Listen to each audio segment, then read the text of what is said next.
పరిశుద్ధ గ్రంథంలో నుంచి బైబిల్ స్టడీ నిమిత్తము మన కొరకు ఏర్పాటు చేయబడినటువంటి భాగాన్ని మనం చదువుకుందాం. బైబిల్ స్టడీలో మన భాగాన్ని మనం చదువుకుందాం. రండి. యోహాను రాసిన సువార్త మొదటి యోహాను పత్రిక మొదటి యోహాను రాసిన పత్రిక మొదటి అధ్యాయము రెండో అధ్యాయము 17వ వచనం. యోహాను రాసిన పత్రిక 2వ అధ్యాయం 17వ వచనం. లోకమును దాని అతిశయం గతించిపోవచ్చును కానీ దేవుని చిత్తమును జరిగించువాడు నిరంతరము నిలుచును. వాక్యం సహాయం కొరకే చిన్న ప్రార్థన చేసుకుందాం. పరిశుద్ధుడు అయిన తండ్రి, నీ పరిశుద్ధ నామానికి స్తోత్రాలు. నీ దాసుడు నిలబడుతూ ఉండగా మీరే పుటము వేసి కాల్చి మీ బలిపీఠం మీద తీసినటువంటి నిప్పు కొరివితో ప్రభా నా నౌలుకను కాల్చి నా యొక్క పెదవులను కాల్చి నా గొంతును కాల్చి నా నోటిని సరళము చేయమని వేడుకుంటున్నాను. దేవా, మాట్లాడేవాడు నీవు.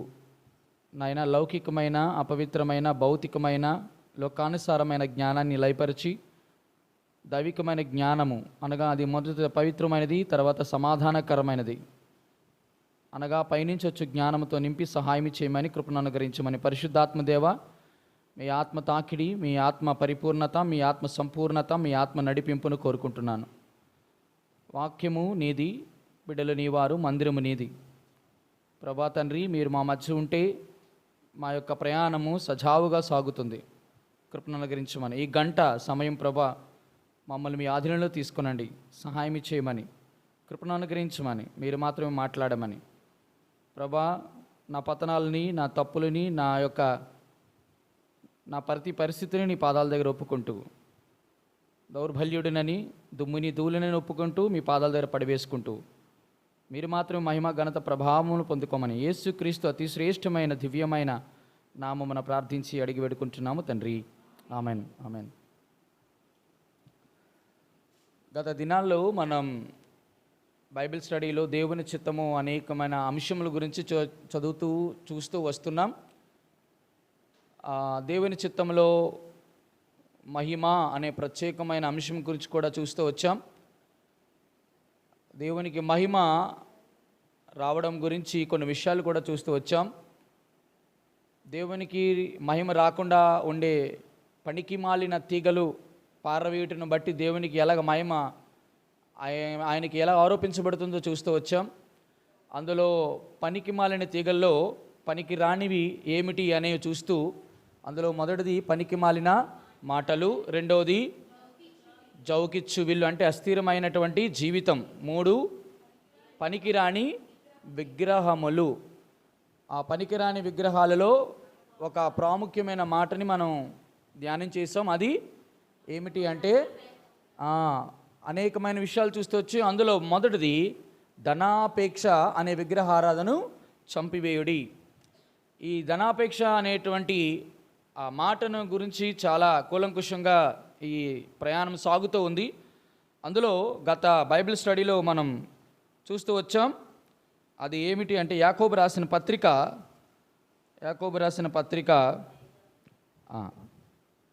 5వ అధ్యాయం 1వ వచనం. ఇదిగో ధనవంతులారా, మీ మీదకి వచ్చేడి ఉపద్రవముల గురించి ప్రలాపించి ఏడువుడి అనే మాటని చూస్తూ వచ్చాం. ఆ భాగానంతా కూడా విభజించి వివరణించి ఒక్క మాటను కొరకు చూస్తూ వచ్చాం. ధనాపేక్ష సమస్తమైన కీడులకు మూలమని కూడా మనం చూస్తూ వచ్చాం. ఇప్పుడు ప్రాముఖ్యమైన మాటలోనికి వెళ్దాం. ఇదిగో ధనవంతులారా, మీ మీదకి వచ్చే ఉపద్రవములను గూర్చి ప్రలాపించి ఏడువుడి. మీ మీదకి వచ్చే ఉపద్రవము కాదు, ఉపద్రవములను గూర్చి ప్రలాపించి ఏడువుడి అని యాకోబు రాసినటువంటి పత్రిక. ఎవరు యాకోబు అంటే యేసు ప్రభు యొక్క సహోదరుడు. అన్య దేశస్తులో చెదరపోయిన 12 మంది గోత్రికులు వారికి రాస్తున్నటువంటి వారు. అయ్యో, ఈ 12 మంది గోత్రికులు ఎవరు అంటే యూదా జనాంగంలో నుంచి ఏర్పరచబడిన వారు. సంఘముగా చేర్చబడిన వారు ఇప్పుడు అన్య దేశాలకు చెదిరిపోయారు. ఇప్పుడు అన్య దేశాలకు చెదిరిపోయిన తర్వాత మొదట ఉండిన విశ్వాసం, మొదట ఉండిన ప్రేమ, మొదట ఉండినటువంటి ఆసక్తి, మొదట ఉన్నటువంటి తీవ్రత అన్నీ కోల్పోయి ఇప్పుడు దేని వైపు వెళ్తున్నారంటే ధనము వైపు కొనసాగుతున్నారు వారి యొక్క ప్రయాణం. బహుశా కొన్ని దినాలు లేక కొన్ని రోజులు అనేది కాదు క్రైస్తవు యొక్క ప్రామాణికమైనటువంటి వ్యవహారం అంటే. భవిష్యత్తులో నేను అలాగున్నాను, వర్తమానంలో నేను సరిగ్గా లేనంటే అది క్రైస్తవత్వం కాదు. రెండవది విశ్వాసి యొక్క జీవితం అంతకన్నా కాదని మనం గమనించాలి.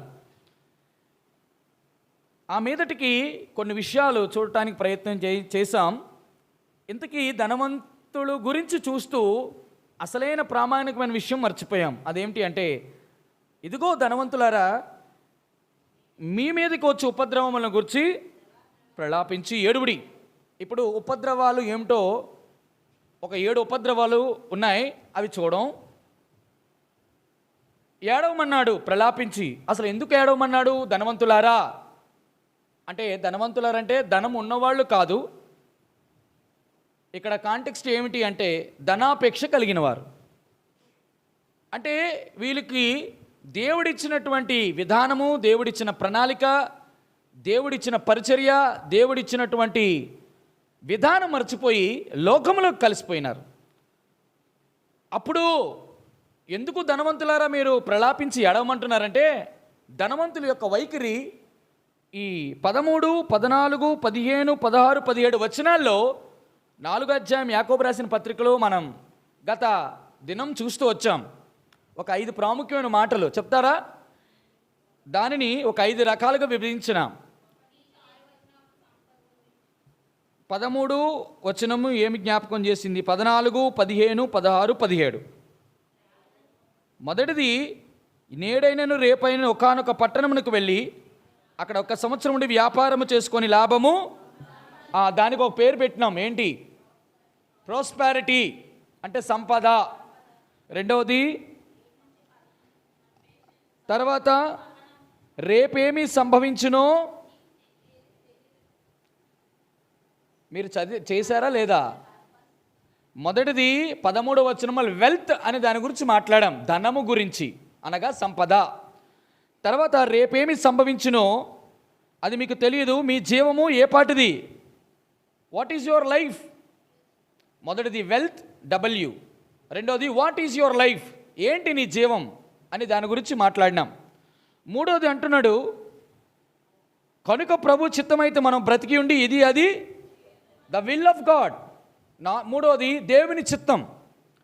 నాలుగవది, ఇప్పుడైతే మీరు మీ డంబముల యందు అతిశయపడుచున్నారు, ఇట్టి అతిశయము చెడ్డది, వికెడ్నెస్ చెడ్డది, భక్తిహీనత. 17వ వచనంలో, కాబట్టి మేలైనది చేయనెరిగి అలాగ చేయవానికి పాపము కలుగును. పాపము కలుగును అంటే వర్త్లెస్నెస్, అంటే తన జీవితం ఎందుకు పనికిరాకుండా పోతుందని అర్థం. 5 ప్రాముఖ్యమైన మాటలు. ధనవంతులారా, మీ మీదకు వచ్చేటటువంటి దేని గురించి? ఉపద్రవము, ప్రళయము గురించి మీరు ప్రలాపించి ఏడవండి. అసలు దేని కొరకు ఇంత స్ట్రెస్ చేసి మాట్లాడుతున్నాడు? ఎందుకు ఇంత అదిమి పట్టి మాట్లాడుతున్నాడంటే, ఇక్కడ ప్రాముఖ్యమైన మాట గమనించండి. 5 ప్రాముఖ్యమైన మాటలు.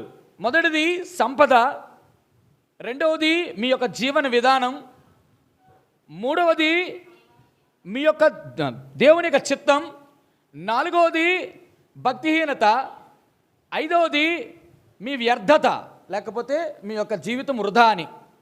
మీరు ఈ 5 మాటలు మీరు గమనించాలి.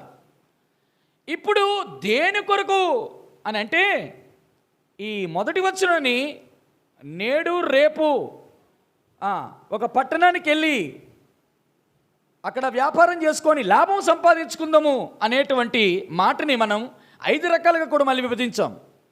మొదటిది నేడైనను రేపైనను. ఏం చెప్పినాం దానికి? చెప్పుకొని వారులారా, ఏమని? దేని గురించి? నేడైనను రేపైనను. ఇది ఏం జ్ఞాపకం చేస్తుంటే ప్లాన్. రెండోది పట్టణమునకు పోయి, ప్లేస్ రెండోది పీరియడ్, ఒక సంవత్సరము, ఒక సంవత్సరం ఒక పీరియడ్ అనుకుంటున్నాడు. 4 పర్పస్, దేని కొరకు అంటే వ్యాపారం కొరకు. 5 ప్రాఫిట్, లాభం సంపాదించుకుందామని. నేను ఇవన్నీ చెప్పడానికి సమయం లేదు కాబట్టి అసలు కాంటెక్స్ట్ ఏంటో చెప్పడానికి ప్రయత్నం చేస్తాం. మొదటిది అలాగ ఉంచండి. ఇప్పుడు రెండో దగ్గర రండి. అంటాడు రెండో దానిలో, మీరు అలాగ అనుకుంటున్నారు సంపాదించుకుందాం అనుకుని, ఏ జాగ్రత్త, ప్రియమైనటువంటి 12 మంది గోత్రికులారా, మీ జీవం ఏ పాటిది? మీ జీవమును గురించి బైబిల్లో 7 ఉన్నాయి. మన జీవం ఏ పాటో తెలుసా? తెలిస్తే దీనికోసమా ఇంత ప్రయాసపడతాం అనుకుంటాం. చిత్తమైతే రేపు నెక్స్ట్ బైబిల్ స్టడీలో చూస్తాం మన జీవం ఏ పాటిది అనే దానిలో 4 ప్రాముఖ్యమైన స్తంభాలు చూస్తాం. తర్వాత ఆ 3వ సందర్భానికి వచ్చేటప్పటికి జీవము దాటిపోయింది. 3వ దానికి ప్రభు చిత్తమైతే మనము బ్రతికి ఉండి అది. చూడండి, ఈ మాటని సహోదరుడు బక్సింగ్ అంకుల్ గారు మీరు ఎక్కడైనా చూడండి, హెబ్రోన్ అనేటువంటి ఈ డినామినేషన్ లేకపోతే ఈ యొక్క సహవాసంలో మీరు ఏ ప్యాంప్లెంట్ అయినా చూడండి, ఏమైనా చూడండి, ఏదైనా చేయండి, వాళ్ళు మొట్టమొదటిగా దేవుని చిత్తమైతే అనేటువంటి కొటేషన్ లేకుండా ఏది ప్రింట్ చేయరు, ఏది చేయరు. ఇప్పుడు ఒక మాట మీరు ఎప్పుడైనా గమనించారా? ఈ మాట నన్ను బాగా ఆకర్షించింది. దేవుని చిత్తమైతే. మనం దేవుని చిత్తాన్ని గురించి చాలా విషయాలు గత కాలంలో మనం మాట్లాడుతూ వచ్చాం. ఇప్పుడు కొన్ని విషయాలు మాట్లాడదాం. ఇప్పుడు దేవుని చిత్తమైతే ఇది అది చేస్తాం అనుకున్నాం కదా, రేపేమి సంభవించునో మనకు తెలియదు. కాబట్టి ఒకవేళ దేవుని చిత్తమైతే ఇది కానీ రేపు కానీ చేస్తాం అనుకుంటాం. ఇప్పుడు నేను అడుగుతాను ఒక మాట. ఈ ఒక్క మాట గురించి ఈరోజు దేవుని చిత్తమైతే ఉన్న టైంలో మనం కంప్లీట్ చేయడానికి ప్రయత్నం చేస్తాం.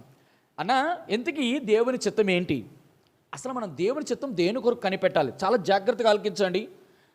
చాలా అద్భుతమైన విషయాలు బైబిల్లో 7 అచ్చుగుద్దినట్టు 7 ప్రాముఖ్యమైన విషయాల్లో దేవుని చిత్తాన్ని మనం కనిపెట్టాలి. ఈ 7 విషయాల్లో దేవుని చిత్తం మనం కనిపెట్టకుండా మనం ఏది చేయకూడదండి, ఏది చేయకూడదు. ఇప్పుడు ఆ ఒక్క మాటను ఆధారం చేసుకొని మనము దేవుని చిత్తమును చేయువాడు.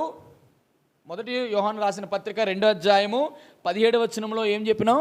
ఎవడైతే దేవుని చిత్తమును చెప్పాలి, దేవుని చిత్తమును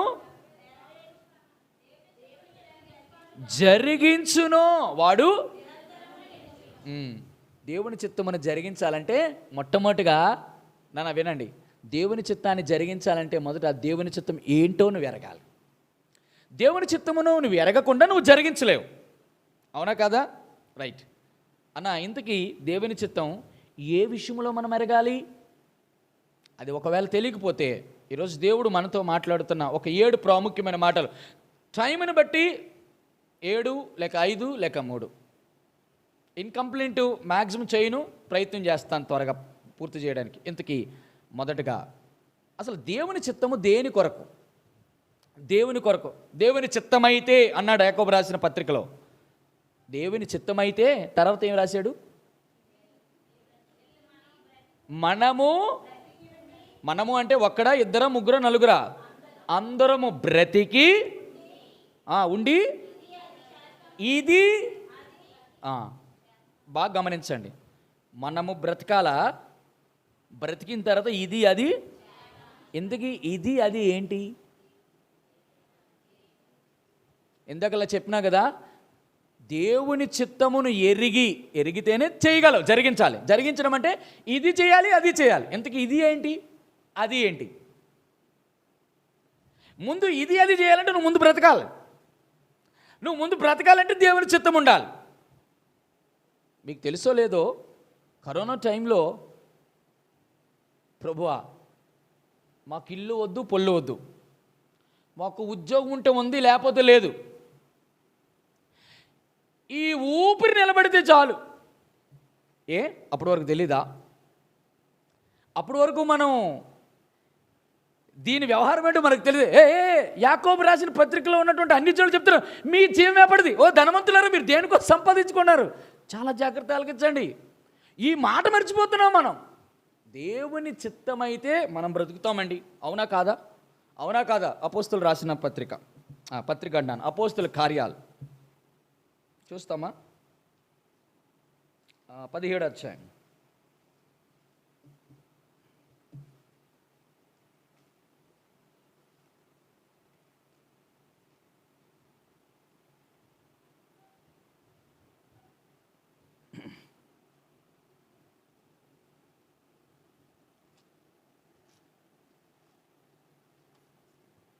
అపోస్తులు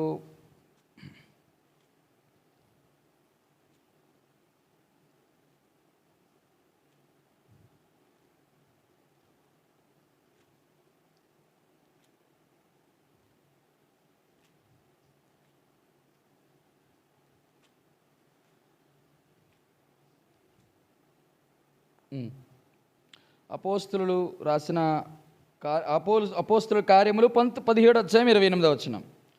అపోస్తుల కార్యములు, మనము ఆయన యందు బ్రతుకుచున్నాము, చలించుచున్నాము, ఉనికి కలిగి ఉన్నాము. చాలు. ఏంటట బిడా, నువ్వు ఉనికి కలిగి ఉండాలంటే ముందు చలించాలి. నువ్వు చలించాలంటే ఎవరిలో? మనము ఆయన యందు ముందు బ్రతకాలి, చలించాలి. మీరు చెప్పనా, బ్రతికున్న వాళ్ళందరూ చలించరు, చలించిన వాళ్ళందరూ ఉనికి కలిగి ఉండరు. మీరు అనొచ్చు, అదేటన్నా అలాగంటారు? బ్రతికున్న వాళ్ళందరూ చలిస్తారా? చలించరా? బ్రతికి ఉన్న వాళ్ళందరూ చలిస్తారా? చెప్పరేంటి? చలిస్తారా? అందరూ చలిస్తారా? చలించడం అంటే అర్థం ఏమిటి? కదలడం. కొంతమంది చలించడము, ఉనికి కలిగడం అంటే ఒకసారి హాస్పిటల్కి పోండి, కేవలము జీవమే ఉంటుంది వాళ్ళలో. కాళ్ళు చేతులు, అయ్యా మీ ఆవిడ వచ్చిందయ్యా అంటే జీవం ఉంది, గుర్తుపట్టలేడు. డాడీ నేను అమెరికా నుంచి వచ్చాను చూడు డాడీ అని అంటే వాడు అలాగే ఉంటాడు. ఇలా కొడతాడు, అలా కొడతాడు, కళ్ళు అంత తిన్నగా చూస్తాడు, అటు చూడలేడు, ఇటు చూడలేడు. మనము బ్రతికి చలించాలి అన్నా ఉనికి కలిగే. చలించడం అంటే ఏంటో తెలుసా? చలించడం అంటే ఒక 70-80 సంవత్సరాల వాళ్ళు ఏం చేస్తారు? నెమ్మదిగా ఇలా నడుస్తూ ఉంటారు. నేను ఎందుకు యాక్షన్ చేసి చూపిస్తానంటే అర్థం కావాలి. చలించడం ఇలాగలా నడుస్తారు. ఉనికి కలగడం అంటే 3 డిఫరెన్స్ గమనించండి. ఉనికి కలిగడం అంటే దాని అర్థం ఏంటంటే నీ ప్రతి కదలిక దేవుని చిత్తమైతే అవుతుందని సంగతి గుర్తించాలి. అన్నా ఇంకా కొంచెం కానీ పెట్టకపోతే చచ్చిపోతాం. ఒక్కొక్కసారి అనిపిస్తుంది, ఎన్ని సంవత్సరాల నుంచి నువ్వు డబ్బు సంపాదించితివి కదా, మోసం చేసి చేసావు, దగా చేసి చేసావు, అన్యాయం చేసి సంపాదించిన సొమ్ము అంతా కూడా. అన్నా నిజంగా ఆ రోజు వెంటిలేటర్స్ పెడుతున్నప్పుడు అనిపించింది, ప్రభువా నువ్వు ఎంత కృపగలిగి దేవుడు, ఎంత దయాళుడు, ఇంత ఉచితమైన శ్రేష్టమైన గాలి టన్నులు కొద్ది పీల్చాం, దాని విలువేట ఎరగల. అప్పుడు కొంచెం గ్యాప్ ఇచ్చాడు దేవుడు. అమ్మో నిజంగా అనుకుంటాం, వాడేదో వదిలాడు, వారు చేశాడు, అవన్నీ ఉత్తు కాదు. అసలు మీరు ఇంకో విషయం చెప్తున్నా గమనించండి. ఎందుకు దేవుడు ఇటువంటి ఉపద్రవాన్ని తీసుకొని వచ్చాడో తెలుసా జనుల మీదకి? యేసు ప్రభు నమ్మలేని సువార్త నమ్మలేని వారి నిమిత్తం కాదు. అసలు విషయం వాళ్ళు ఒడ్డున ఉన్నారు, పోతారాలి. కానీ విషయం ఏంటి తెలుసా? నా ప్రజలు, నా స్వకీయ సంపాద్యం, నా సొంత జనం, మా పరిశుద్ధ జనం, నా సొత్తు, నా రక్తం ఇచ్చి కొనుక్కున్న బిడ్డలు, వీళ్ళు ఎంత చెప్పినా వారు మనసు రాలేదు. అందుకే లవోదిక సంఘములో, ఓ లవోదిక సంఘమా, ఆసక్తి కలిగి మారు మనసు, ఓ ధనవంతులారా, ఎందుకు ఇదిగో ధనవంతులారా ఎందుకు అన్నాడు తెలుసా? 5వ అధ్యాయం 1వ వచనంలో. 4వ అధ్యాయం 13వ వచనంలో ఏమన్నాడు? లాభము సంపాదించుకుందాము. వాళ్ళు ఎలా మారిపోయారు? ఎవరు వీళ్ళు? సంఘములో ఉన్నవారు. ఎవరు వీరు? దేవుని బిడ్డలు. ఇప్పుడు లాభం మీద ఆధారపడి జీవితం అంతా. నేను బాగా గమనించండి. నేను ఎందుకు ఇది స్ట్రెస్ చేసి చెప్తున్నానంటే, నన్ను తప్పుగా అర్థం చేసుకోకండి. సంపాదించడం మంచిది, కష్టపడు, డబ్బులు సంపాదించు, నీకున్నటువంటి వాటినన్నిటి కొరకు నువ్వు కష్టపడు, అది దేవుడు నీకు వరం అది ఇచ్చాడు. కానీ ధనాపేక్ష పెట్టుకొని ఇంకా దానిలోనే మునిగిపోయి ఇంకా దేవుడు, దేవుని మందిరము, దేవుని ప్రజలు, దేవుని సువార్త, దేవుని పరిచయం ఇవన్నీ మానికి వెళ్తూ ఉంటే దేవుడు చాలా జాగ్రత్తగా ఎందుకు అంటాడు? వాళ్ళని గురించి అన్నమాట, ధనాపేక్ష. ఇది పనికిరాని విగ్రహం. ఇప్పుడు వర్తమానంలోకి వెళ్దామా? మొట్టమొదటిది, ప్రభు చిత్తమైతే మనము బ్రతికి ఏంటన్నాడు? అందుకే ఫిలిప్పీ రాసిన పత్రిక 1వ అధ్యాయం 9 అంటాడు కదా, ఎవరు? బ్రతుకుట తీయండి. ఫిలిప్పీలు రాసిన, నా మట్టుకైతే బ్రతుకుట ఏమి ఎలా ఎట్ట అనిపించాడు? చావైతే లాభము అని ఎట్టొచ్చింది? బ్రతుకుట చెల్లి తమ్ముడా, ఈ మాట విన్నావా? బ్రతుకుట అట్లా చెప్పగలుగుతామా మనం? కొంతమంది సిస్టర్స్ దగ్గర సాక్షి విన్నప్పుడు, అన్నా నేను ఎందుకు బ్రతుకుతున్నాను తెలుసా? నా కొడుకుల కోసం బతుకుతున్నానన్నా. చెల్లి తమ్ముడా విను ఈ మాట. నీ బిడ్డల కోసం నువ్వు బ్రతుకు. నేను ఒక మాట అంటే మరి ఇట్లాగని మీరు అబద్ధం చేసుకోమాకండి. నేను ఎలాగానే నువ్వు బ్రతకాలన్నా నువ్వు బ్రతకలేవు. నువ్వు అనుకుంటే బ్రతకలేవు, ఆయన అనుకుంటే బ్రతుకుతాం. చాలా జాగ్రత్త. భార్య భర్తలు ఉన్నారు, అన్న నా భార్య అంటే నాకెంత ప్రేమ. తప్పు కాదు కదా. నా భర్త అంటే ఎంత ఇష్టమో నాకు తెలియదు, చాలా ఇష్టం అన్న, నాకెంత ప్రేమో తెలియదు. ఎంతవరకు ప్రేమ? నువ్వు బ్రతుకుంటే ప్రేమ అన్న. ఏదైనా తనకు చేయాలనిపిస్తుంది. ఎంతవరకు చేస్తావు? నువ్వు బ్రతుకుంటే చేస్తావు. నేను చెప్పినా కదా, నా ఆస్తి, నా కొట్లు, నా ధాన్యము అన్నీ నా నా నా ఓన్లేరా నైనా, అన్నీ నువ్వు తీసుకో, నాది నాకు ఇచ్చే అన్నాడు దేవుడు.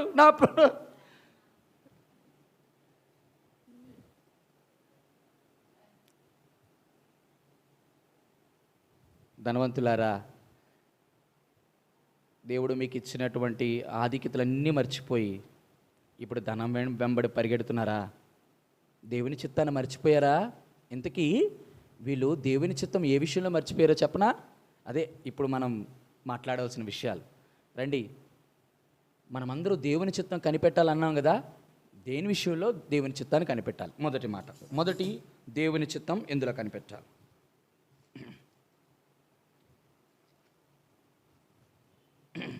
రండి, యోహాను రాసిన పత్రిక, యోహాను సువార్త తీయండి. యోహాను సువార్త 9వ అధ్యాయం 37వ వచనం. యోహాను సువార్త 9వ అధ్యాయము 37వ వచనము చదువునాను. యేసు, నీవు ఆయనను చూచుచున్నావు, నీతో మాట్లాడుచున్నవాడు ఆయనే అనెను. అంతటా వారు, ప్రభువా నేను విశ్వసించుచున్నానని చెప్పి ఆయనకి మ్రొక్కెను. అప్పుడు యేసు, చూడని వారు చూడవలెను,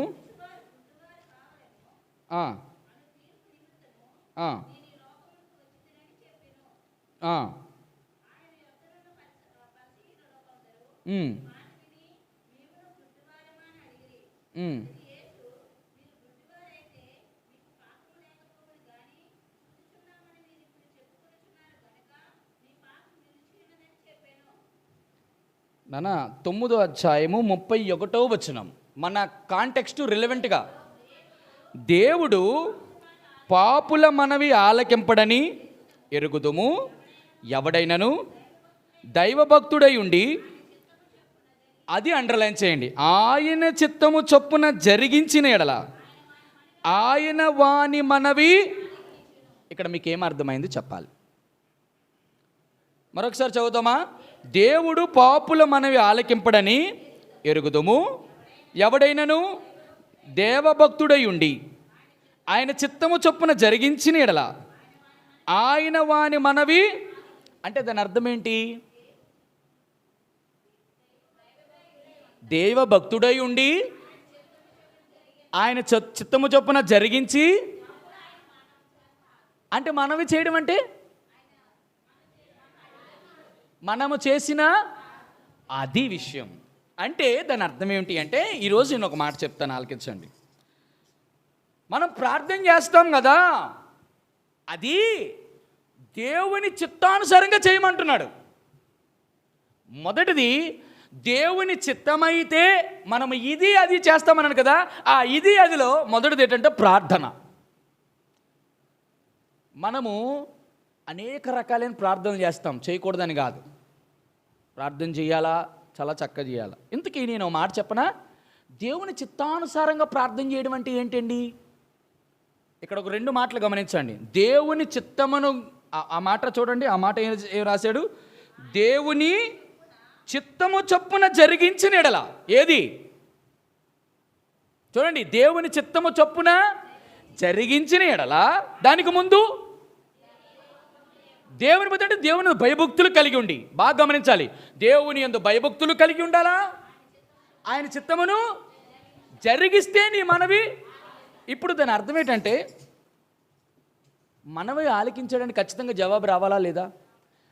మనము ప్రార్థన చేసిన తర్వాత కూడా మనకి జవాబు రావట్లేదంటే దాని అర్థం ఏంటో తెలుసా?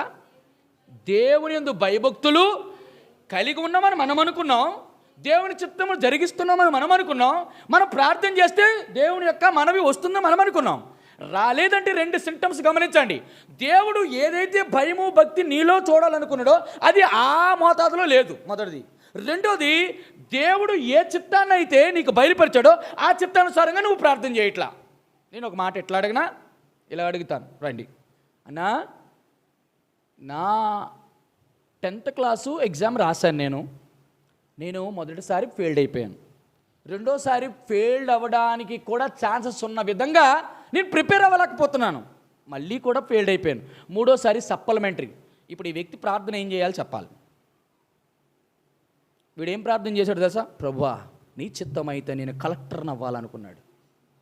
వీడు 10th క్లాసు 2 సార్లు దండయాత్రలు చేసి సప్లిమెంటరీ ఎగ్జామ్లో కూడా పాస్ అవ్వలేని వాడు ఇది న్యాయమా?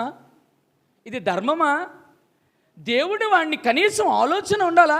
నీ స్థాయి, నీ తాగత, నీ పద్ధతి, నీ వ్యవహారము దేవుడికి తెలుసు. అందుకంటాడు, ఒకడికి 5 నాణేలు ఇస్తాడు, ఒకడికి 2 ఇస్తాడు, ఒకటి 1 ఇస్తాడు. దేవుడికి తెలుసు కదా, నా దేవుడు గొప్పవాడు, నేను కలెక్టర్ అవ్వడానికి అరే నీ సామర్థ్యం ఎంత, నీ బుర్ర ఎంత, దాని ప్రకారం అడగాలి కదా. దేవుని చిత్తానుసారంగా అడగాలి బిడ్డ. నేను ఇట్లా చెప్పనా, అన్నా 10 సంవత్సరాలు అవుతుంది గర్భఫలం లేదన్నా, దేవా నాకు మగ పిల్లడిని దయచి. అదేంటి అది? నీ గర్భఫలం లేదు 10 నెలలు, ప్రభు గర్భఫలమే అంటే దేవుని చిత్తానుసారంగా ఏదోటి ఇస్తాడు. ప్రభువా నా గర్భఫలం తీర్చావు, ప్రభువా నా మీద ఉన్న నిందని తొలగించావు అని సంతోషించాల్సింది పోయింది. దేవుడు నాకు మగ బిడ్డే. ఏంది ఇది? దేవుడి చిత్తానుసారంగా. నేను ఇంకో మాట, మీరు అందరూ కూడా అన్నానే మీరు టార్గెట్ చేయమాకండి, అట్లా కాదు. అట్లా టార్గెట్ చేస్తే ఇంకోలాగా ఉంటుంది. చాలా విషయాలు ఉంటాయి, మనం ఒకటి పట్టుకొని ఆడకూడదు. ఇప్పుడు నేను అపోస్తలుల దమస్కు పట్టణానికి గుర్రం మీద వెళ్తుంటే ఈ దేవుని యొక్క యేసు ప్రభు ఆయనకి దర్శనమిచ్చి మాట్లాడు, నాకు అపోస్తలుల పౌలులాగా నాకు దర్శనమిచ్చితేనే నేను సేవకు వస్తానంటే అదేంటిది? బుద్ధిహీనత కాదా? వారి ప్రత్యక్షత వేరు. ఇప్పుడు అంటాను, ఇప్పుడు సరే దేవుడు నీతో మాట్లాడు, మరి అపోస్తలుల పౌలులా దెబ్బలు తింటావా? కొడాలతో కొడుతున్నా, కొరడాలు వద్దు, దెబ్బలొద్దు, సముద్ర ప్రయాణాలు ఆటంకులొద్దు, సోదరుల చేత నిందలొద్దు, అనేక సార్లు బాధలొద్దు. కానీ మాత్రం పౌరులకు మాత్రం దేవుడు మిట్ట మధ్యాహ్నపు వేళ సూర్య తేజస్సు కంటే ప్రకాశంతో నీతో మాట్లాడేయాలి. మనం ఆశించామంటే కొంచెం దానికి తగ్గట్టు ఆలోచించాలి కదా. కొంతమంది వితండము, వాళ్ళు కనీసం అది బుద్ధితో మాట్లాడతారో బుద్ధిహీనతతో మాట్లాడతారో తెలియదు, కానీ ఇట్లాగ మనం అడగకూడదు బిడ్డ. సరే, ఇక్కడ ఆపుతున్నాను. ఇంతకీ ప్రార్థన అన్నావు కదన్నా, ఇంతకీ దేవుని చిత్తానుసారంగా ప్రార్థన చేయడం అంటే ఏంటి అంటే, నేను గత దినాల్లో చెప్పాను, దేవుని చిత్తానుసారంగా ప్రార్థన చేయడం అంటే యేసుప్రభు ఎలా ప్రార్థన చేశాడో అదే దేవుని చిత్తానుసారం. అంతకంటే మించి బెస్ట్ ఎగ్జాంపుల్ ఉందా మనకి? చెప్పండి. యేసుక్రీస్తు ప్రభువారు ఎలా ప్రార్థన చేశాడో మనం అలా ప్రార్థిస్తే దేవుని చిత్తానుసారంగా. ఎందుకు? ఆయన ఏ ప్రార్థన చేసిన దేవుడు ఆలకించి జవాబు అంటే దాని అర్థం ఏంటి? ఆయన దేవుని చిత్తానుసారంగా. మరి దేవుడు ఎట్లా యేసుక్రీస్తు ప్రభువారు ఎలా చేశాడు? నేను 7 విధాలుగా యేసు ప్రభు ప్రార్థన చేశాడని చెప్పాను. ఎలా?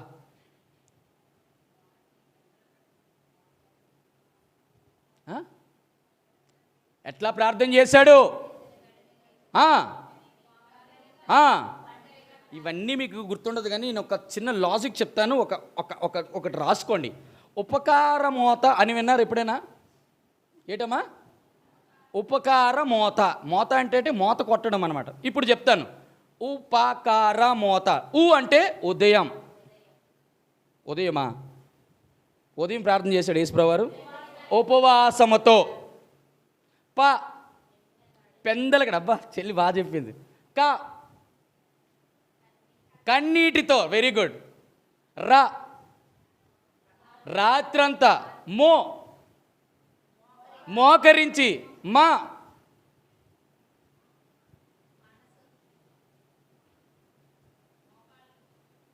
రైట్, చెప్పారా? ఇంకా ఇంకా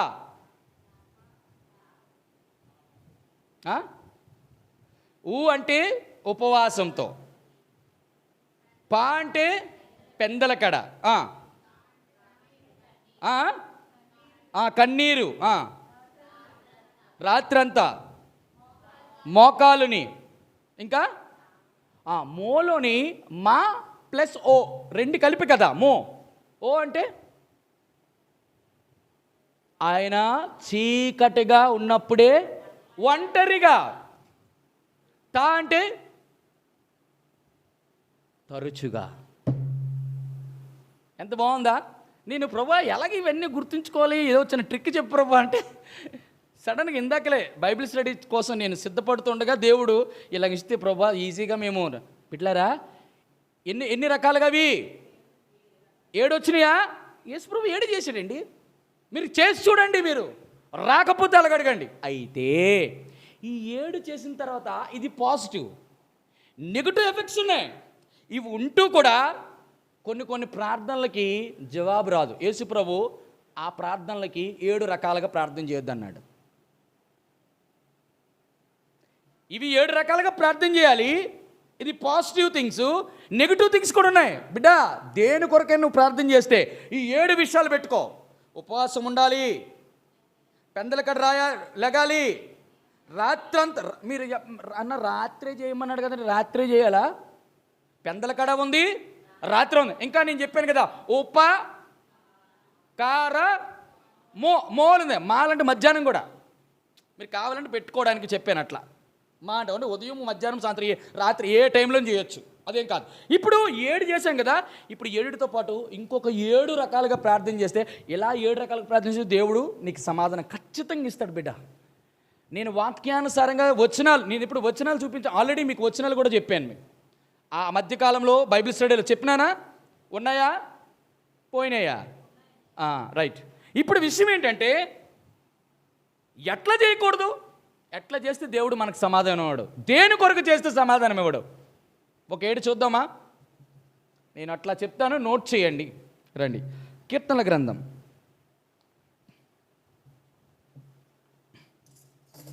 ఇది బైబిల్ స్టడీ కాబట్టి రండి. కీర్తనల గ్రంథం 66:18. కీర్తనల గ్రంథము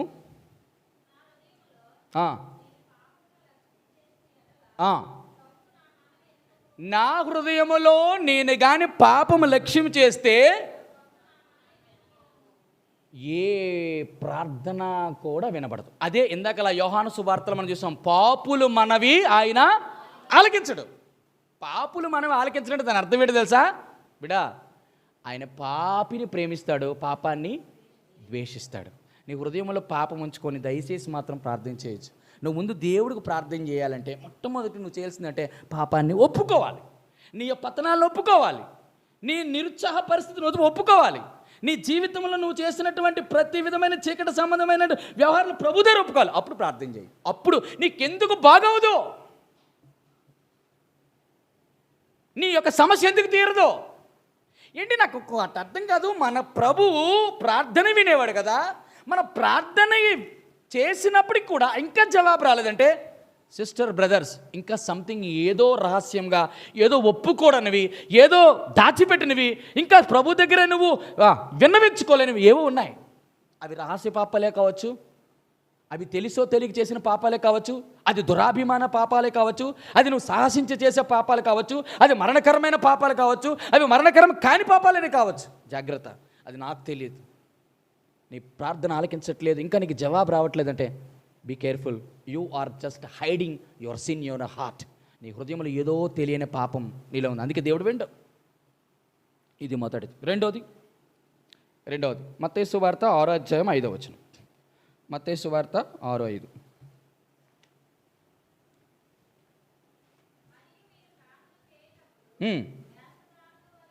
రెండవది, దయచేసి మాత్రం వేషధారణతో చేయొద్దు. హిపోక్రసీ అంటే అర్థం ఏంటి?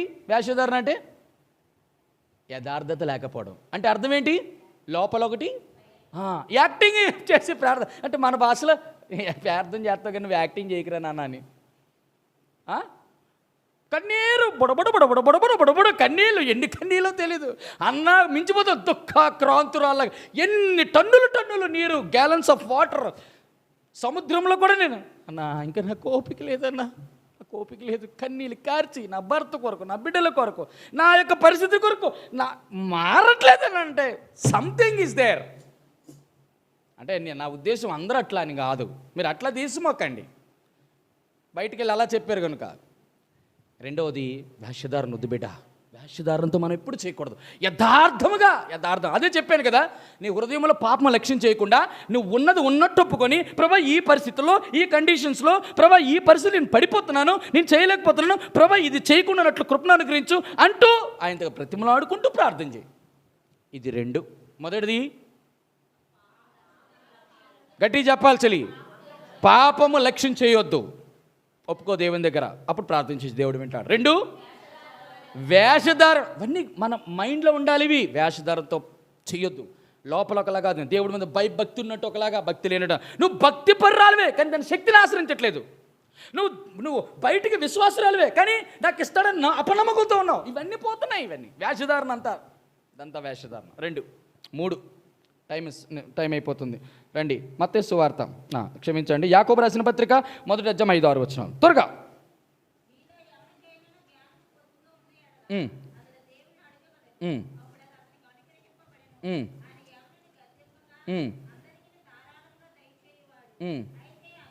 నానా 4వ అధ్యాయము 3వ వచనం. మీరడిగినను మీ భోగముల నిమిత్తము వినియోగించుటకై దురుద్దేశముతో అడుగుదురు కనుక. మూడోది, దురుద్దేశంతో అడగకూడదు. దురుద్దేశంతో అడగకూడదు అంటే ఏ ఉద్దేశంతో అడగాలి? మంచి ఉద్దేశంతో. ఇట్టినప్పుడు చెప్పనా, దురుద్దేశంతో అడగడం అడగకపోవడం అంటే, గర్భఫలం లేదు అన్నాకి, మందిరంకి వచ్చింది, ఎన్నో సంవత్సరాల నుంచి వస్తుంది, అవునా కదా, కానీ గర్భము తెరవబడలా. కానీ అప్పటి వరకు దేని కొరకు అడిగింది తెలుసా? నాకు ఒక కుమారుడు. దేని కొరకు? నింద తొలగించడం కొరకు. అది తప్ప కాదు. కానీ దేవుని చిత్తానుసారం ఏంటి? అక్కడ ఏలీ కొడుకును. ఎందుకు? వీళ్ళు ఏంటంటే ఆ ప్రత్యక్ష గుడారము, ఆ శిలోక మందిరములో అక్కడ పాడైపోయింది. దాని కొరకు ఎవరు పట్టించుకోరేంటి? ఉన్నది ఒకే ఒక్క ఆడబిడ్డ. అన్న దుఃఖకాంతుని, ప్రభా నువ్వు నాకు మగబిడ్డనిస్తే నేను నీకు ఇస్తాను. అప్పుడు దేవుడు తెరిచాడు. ఉద్దేశం మంచిది. నేను అంటాను కదా, ఉద్దేశం మంచిదైతే ప్రదేశం ఏదైనా పర్లా. నువ్వు ఎక్కడున్నావు, చీకట్లో ఉండు బిడ్డ, ఎవరితో మాట్లాడే పర్లా, నీ ఉద్దేశం పర్ఫెక్ట్గా ఉండాలి. నువ్వు ఎవరితో మాట్లాడు, ఎలా మాట్లాడు. అన్న చూడన్నా ఏంద్రా నువ్వు చీకట్లో మాట్లాడితే ఆవిడ ఎట్టగా ఉంటుంది, నిప్పో, అగ్ని, జ్వాల, అట్లా ఉండాలా. నీకు ఉద్దేశం ఏమైనా, నీ ఉద్దేశము చెడ్డది, నీ చూపు చెడ్డది, నీ ఆలోచన చెడ్డది అంటే నువ్వు వెలుతురులో మాట్లాడినా నీ ఆలోచనలు ఎవడో తెలియరా నాన్న, దేవుడిని కదా హృదయంతరంగములు పరిశోధించి దేవుడు. నువ్వు చీకట్లో ఉండి నీ హృదయం యథార్థతగా ఉంటే దేవుడు అంటాడు, వాడు చీకట్లో ఉన్నా ఏసేపులు అంటాడు, దానియేలు అంటాడు. నువ్వు వెలుగులో ఉన్నా కూడా కపట సహోదరుడైనటువంటి ఇస్కరియోతు యోధ టైపు. కాబట్టి జాగ్రత్త, దురుద్దేశంతో అడగొద్దు. If you are asking anything else to God, ask him in good manner, not evil thoughts. Evil ఆ దురుద్దేశంతో అడగొద్దు. అది ఏదైనా కానివ్వండి, దురుద్దేశం నీకు తెలిసిపోద్ది ఏ ఉద్దేశం ఏంటో అడుగుతున్నావో ఏంటనేది. నీ స్వలాభం కొరకు ఎప్పుడు అడగద్దు, దేవుని కొరకు. దేవుని ప్రభా నేను అదే అంటాను. ఇవన్నీ కూడా ఏం చెప్పినా దేవుని చిత్తానుసారమైన ప్రార్థన. ఇందాక లేడు చెప్పినా అది దేవుని చిత్తం. ఇలాగ అడిగితే వస్తుంది, ఇలాగ అడిగితే రావు. మొదటిది పాపము, 2 వేషధారణ, 3 దురుద్దేశం, 4 చూస్తామా? మొదటి పేతురు రాసిన పత్రిక 3వ అధ్యాయం 7వ వచనం. మొదటి పేతురు 3:7.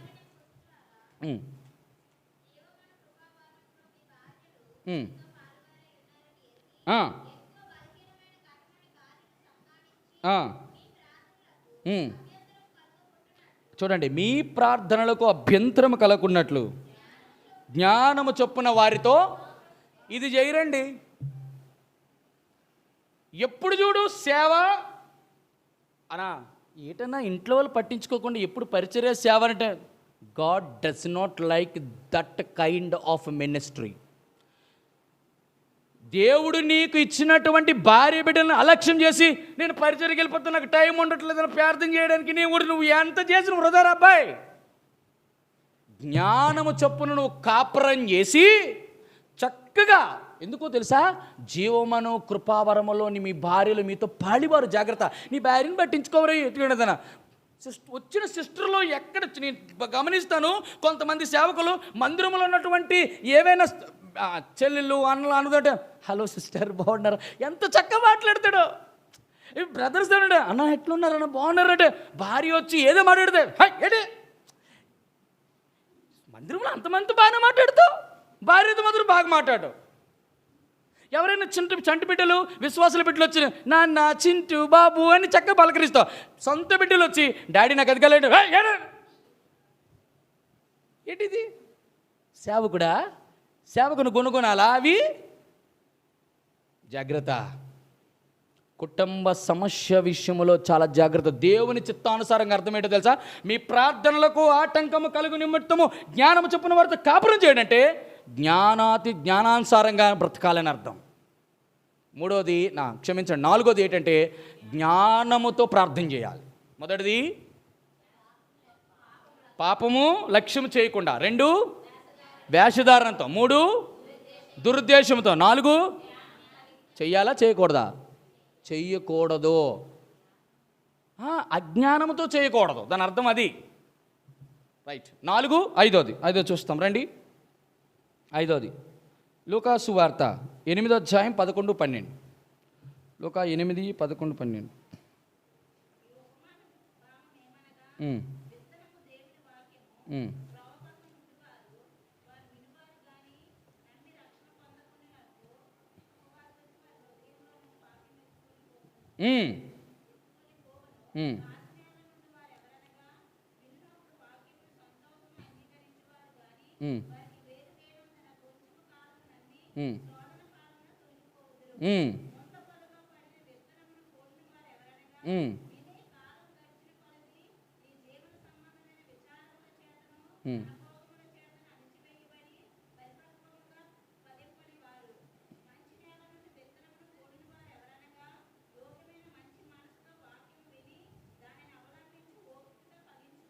రైట్. ఇక్కడ ఒక మాట జ్ఞాపకం చేస్తాను. దేవుడు ఎవరు ప్రార్థన వినుడు అంటే ఇక్కడ 4 రకాలైనటువంటి తెగలవారు ఉన్నారు. అందులో ఎవరు ప్రార్థన ఆలకించడంటే చూడండి, మరొకసారి చదువుతానా?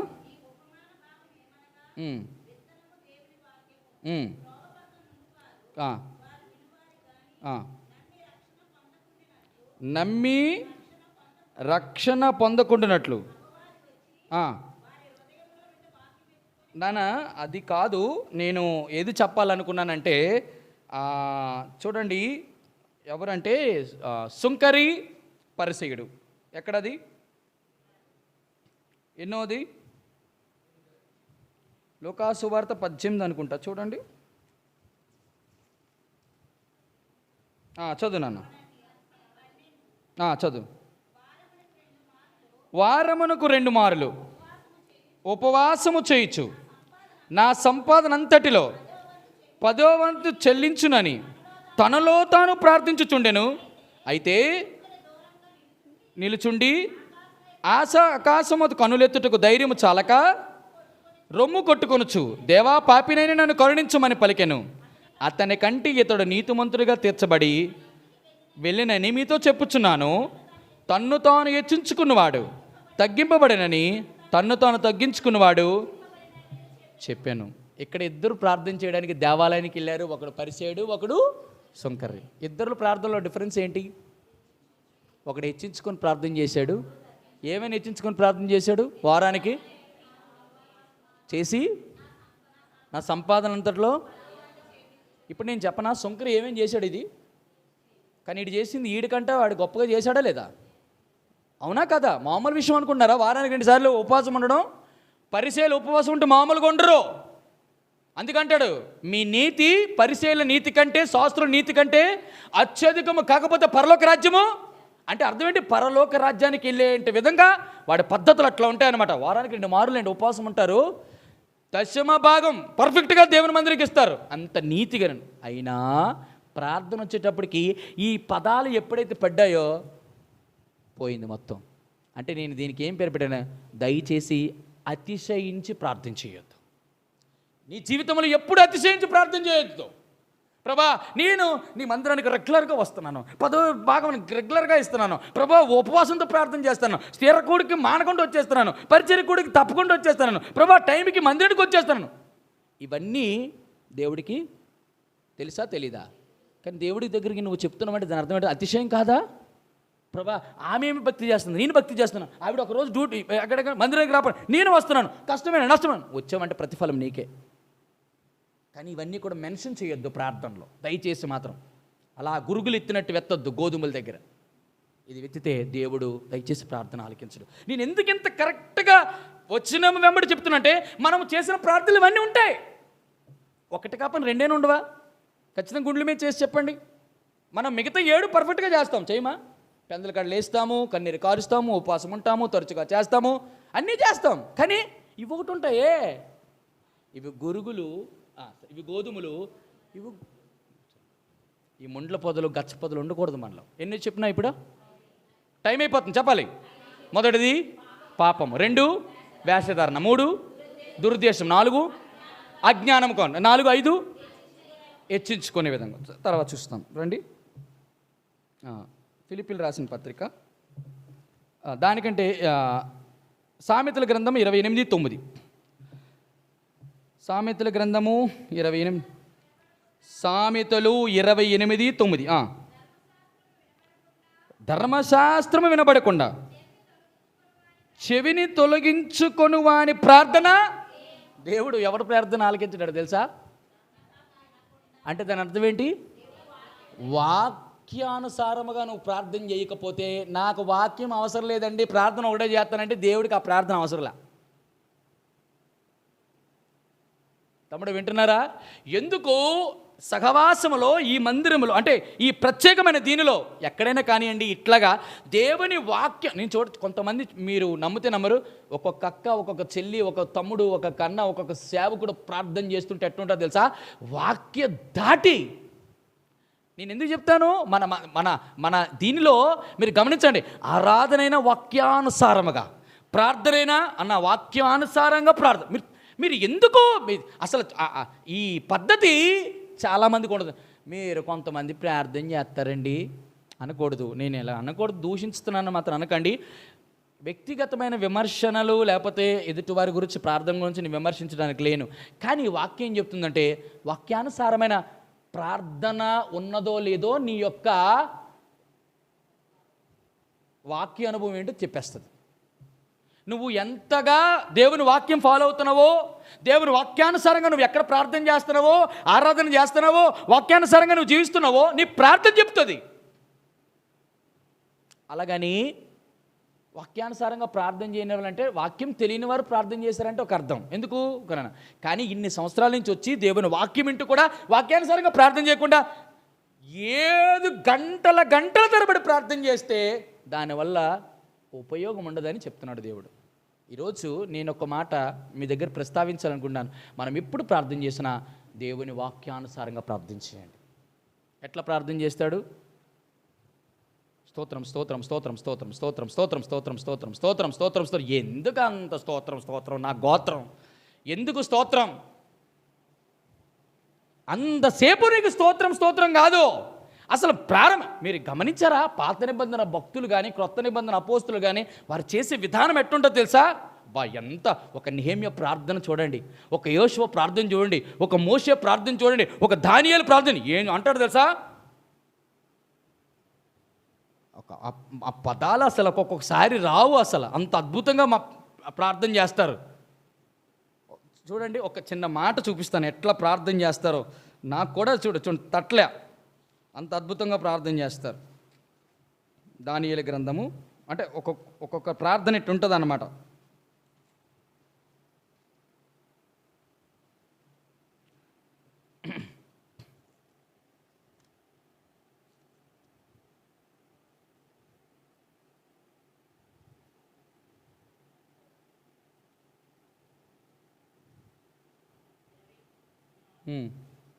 ఎక్కడన్నా చదువు.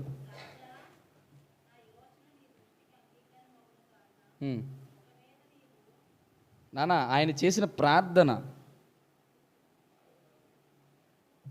ఎంతండి? 6వ అధ్యాయము చదువు నాన్న.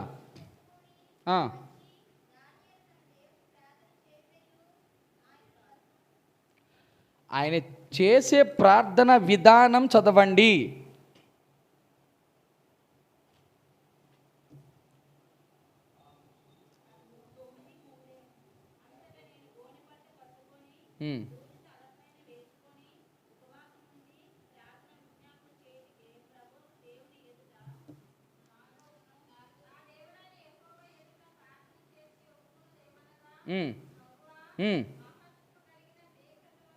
అబ్బా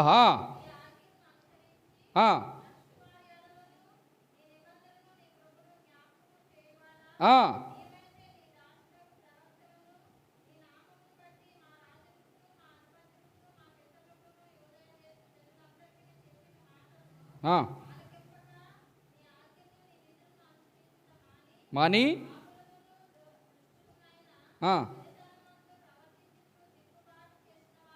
చాలన్నా. అసలు ఏం మాటలేండి అవి?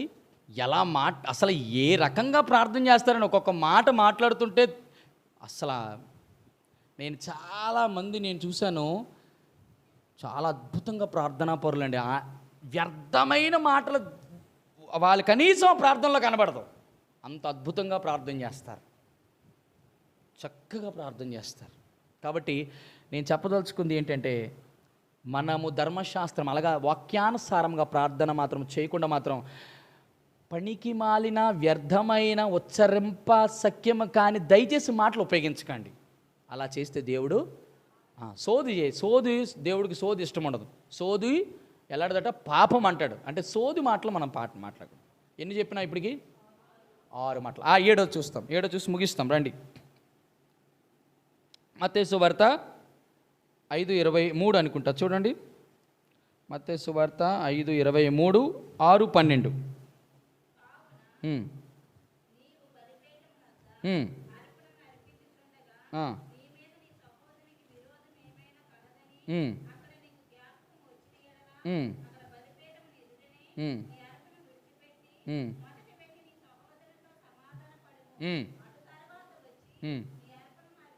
చాలు. 7వది, ఇతరులను క్షమించకుండా రాచి రంపాన పెట్టి సూటిపోటి మాటలతో పొడిచి కత్తులతో దూసి వారిని హింసించి కన్నీరు కార్చి వారి హృదయ వ్యాధనకు గురి చేస్తే, దయచేసి బిడ్డ నువ్వు ఎంత ప్రార్థన చేయి, నీ ప్రార్థన కాదు కదా, నువ్వు కన్నీరు కార్చు కదా, కార్చినప్పటికీ కూడా దేవుడు నీ ప్రార్థన మాత్రం వినడు. అంటే ఇక్కడ ఏం క్షమాపణ అంటే, ఎదుటివారు నీ క్షమించి, ప్రభా ఏదో తెలుసో తెలియక తప్పు చేశారు, లేకపోతే నా మీద నిందే వేశారు అనకూడని మాటలు అన్నారు. పోనీ వారిది తప్పైనా కూడా కనీసం ప్రభా ఇంకా వాళ్ళని నేను క్షమిస్తున్నాను ప్రభా అంటే దాని అర్థం ఏంటి సార్? నీలో క్షమాభావన లేకపోతే నీలో లోపల వాళ్ళని క్షమించే హృదయం లేకుండా నువ్వు ఎంత ప్రార్థన చేసినా ఉపయోగం లేదండి. ఇది దేవుని చిత్తానుసారమైన ప్రార్థన. మీరు యేసుప్రభుని గమనించారా? ఎప్పుడైనా ఆయన మీద పరిసయ్యులు, సద్దుకేయులు, శాస్త్రులు, రాళ్ళు ఇసిరేవారు, యూదులు ఎంతమంది తిరగబడినప్పుడు కూడా ఆఖరికి చెప్పనా, ఆయన ఫస్ట్ ప్రార్థన, ఎండింగ్ ఆఖరికి సిలువ మీద తండ్రి వీరేమి చేస్తున్నారు వీరు ఎరుగురు. అందుకే ఆ ప్రార్థన అట్లా చేసినాడు కాబట్టి ఆయన ప్రార్థన ప్రతి క్షణం. ఇది చాలా ఇంపార్టెంట్ బిడ్డ. నీ హృదయంలో దయచేసి మందిరంలో కానీ బయట వాళ్ళ మీద కానీ దయచేసి పగ, ప్రతీకారము, కక్ష, విరోధమైనటువంటి భావం నీలో ఉండి నువ్వు ప్రార్థన చేస్తే మాత్రం ఎందుకు ప్రభువా కార్యం జరగట్లేదు, ఎందుకు నా భర్త మారట్లేదు, ఎందుకు నాకు సంతానం అవ్వట్లేదు, ఎందుకు నా ఇంట్లో అప్పులు, ఎందుకు నాకు ఇన్ని శోధనలు అని అంటే కారణాలు ఇవే, ఇంకేమీ లేవు. ఇవి ఏడు positive thoughts, negative thoughts. Positive thoughts ఉంటే సరిపోదు, నెగిటివ్ థాట్స్ కూడా మన దగ్గర ఉండకూడదు. ఇలా ఉండకుండా నువ్వు ప్రార్థన చేయి. ఇది దైవ భక్తి కలిగి దేవుని చిత్తమును జరిగించి ప్రార్థన చేయడం. ఇలా ప్రార్థన చేస్తే మనము దేవుని చిత్తమైతే మనము బ్రతికి ఇది అది చేద్దాం. దేవుడు పరిశుద్ధ వాక్యాన్ని దీవించి ఆశీర్వదించును గాక. ఆమేన్. మిగతా 6 విషయాలు నెక్స్ట్ బైబిల్ స్టడీలో మనం చూడటానికి ప్రయత్నం చేస్తాం.